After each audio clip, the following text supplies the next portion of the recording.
Bonjour et bienvenue dans Tips numéro 7. Aujourd'hui, nous allons parler d'un composant sans lequel le jeu 3D en temps réel serait impossible. Oui, j'ai bien dit impossible. Je veux parler du GPU. Le GPU, ou processeur graphique en français, est un composant électronique dédié à l'affichage sur un écran d'ordinateur. Ça, même moi, je le comprends.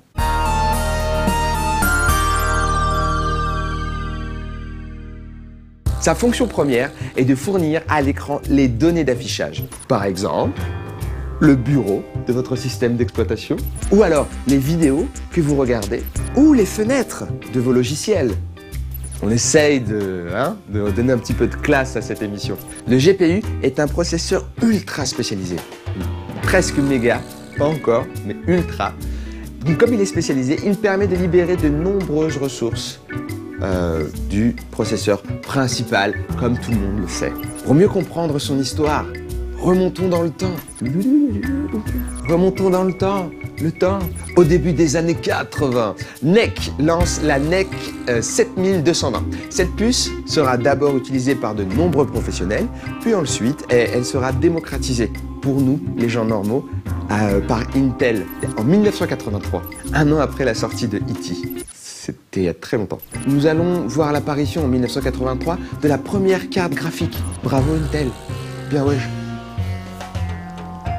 Les premiers GPU se concentrent sur l'optimisation de l'affichage en 2D, tracer des formes géométriques, accélération des GUI. GUI, on peut aussi traduire par interface graphique en français. Tout ceci grâce à un procédé très en vogue à l'époque qu'on appelle le bitmap.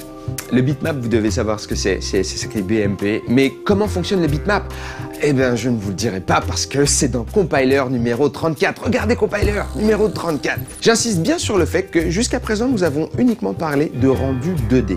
Le rendu 3D arrivera plus tard, au début des années 90, parce que les jeux 3D sont en vogue. Une popularisation des jeux 3D fait que on demande ce genre de cartes. On veut des puces 3D parce qu'on veut jouer à des jeux vidéo 3D.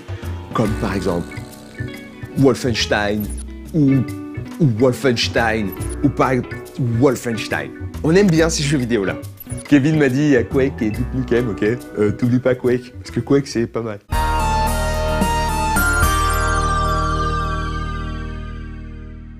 Mais pour jouer à ces jeux vidéo en 3D, il faut une carte supplémentaire. Il fallait ajouter une carte 3D à l'époque. Oui, carte 2D plus carte 3D. Comme par exemple la Voodoo de 3DFX. Il faudra attendre 1996 pour que Rendition, c'est le nom, il faut le dire en anglais, je suis désolé, Rendition, fournisse une carte combinant à la fois l'accélération 3D et 2D. Et cette carte, cette chipset, s'appelle Vérité. C'est un tout petit nom de parfum. Mais finalement, se demande le monde entier, que fait vraiment un GPU? Eh bien, c'est très simple. Pour Kevin, le processeur principal, le CPU, envoie une demande de rendu 3D à la carte graphique. Par exemple, un cube ou une pyramide.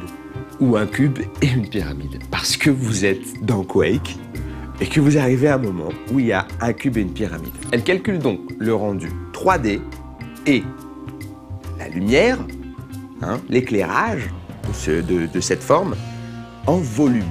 Mais elle le restitue en 2D. Et oui, car les écrans sont des surfaces planes. Parce que si c'était en 3D, on pourrait toucher ce qu'affiche l'écran. Normalement, c'est simple. 2D plat, 3D, on peut toucher. L'affichage du rendu 3D vous permet de profiter de vos jeux dans les meilleures conditions. Mais ce n'est pas tout. De nos jours, les GPU sont tellement puissants qu'ils peuvent servir d'autres buts. Comme dit plus tôt, le GPU est un processeur ultra spécialisé. Ce qui veut dire qu'il excelle dans certains domaines précis. Et le domaine dans lequel il excelle est... roulement de tambour. Des calculs en virgule flottante. En l'occurrence, il s'agit d'effectuer des calculs en virgule flottante. Pour faire simple, un calcul en virgule flottante, c'est un calcul avec des nombres, avec d'énormes chiffres après la virgule. Et ça, c'est indispensable pour la 3D. Mais aussi pour l'encodage vidéo et puis pour la science, pour le futur.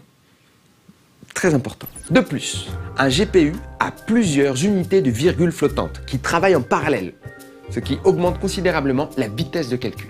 Donc, les GPU deviennent des alternatives très intéressantes par rapport aux processeurs classiques, puissants, mais peut-être cher, alors qu'une carte graphique est un tout petit peu moins chère. Normalement, on entend un ting.